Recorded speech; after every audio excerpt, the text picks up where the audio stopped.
À chaque virage, votre voiture réalise un exploit mécanique incroyable.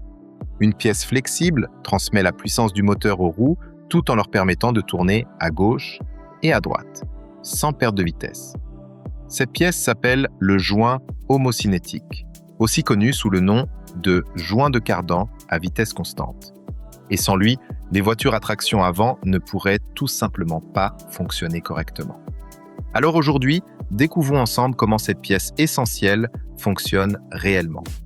Quand le moteur envoie sa puissance aux roues avant, l'arbre de transmission devrait normalement rester parfaitement droit pour transmettre la rotation de manière fluide.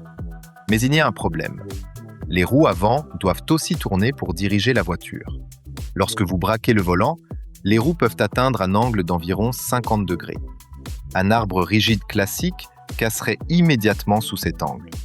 C'est précisément là qu'intervient le joint homocinétique.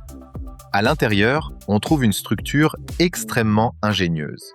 6 billes d'acier positionnées dans des rainures parfaitement usinées, maintenues par une cage métallique.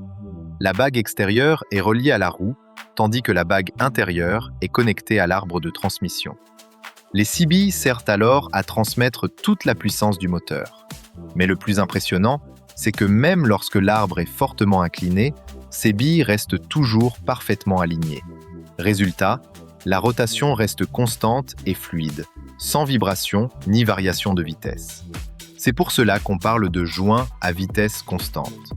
Contrairement aux anciens joints mécaniques utilisés sur certains camions, qui provoquent des vibrations lorsque l'angle change, le joint homocinétique maintient une transmission stable dans toutes les situations. Et cette précision est absolument incroyable. L'usinage des rainures doit être d'une précision extrême. La moindre erreur peut provoquer des vibrations, des pertes de puissance ou des bruits anormaux. D'ailleurs, lorsqu'un joint homocinétique commence à s'user, le premier symptôme est souvent un bruit de cliquetis pendant les virages ou les accélérations. Mais alors, pourquoi un joint de cardan finit-il par casser? La cause est presque toujours la même, le soufflet en caoutchouc. Ce soufflet protège le joint et retient une graisse spéciale indispensable à son fonctionnement. Tant qu'il reste intact, le joint peut facilement durer plus de 10 ans. Mais si le soufflet se fissure ou se perce, la graisse s'échappe et la poussière entre à l'intérieur. Les billes métalliques commencent alors à s'user rapidement, jusqu'à la destruction complète du joint. Et le pire, c'est qu'un simple soufflet coûte peu cher, alors qu'un joint homocinétique complet peut coûter très cher à remplacer. Donc lors de votre prochain entretien, pensez à faire vérifier les soufflets de cardan. Une petite inspection gratuite peut vous éviter une grosse facture. Si cette vidéo vous a plu, n'oubliez pas de liker, de vous abonner à la chaîne automobile et d'activer la cloche pour ne manquer aucune prochaine vidéo. À très bientôt.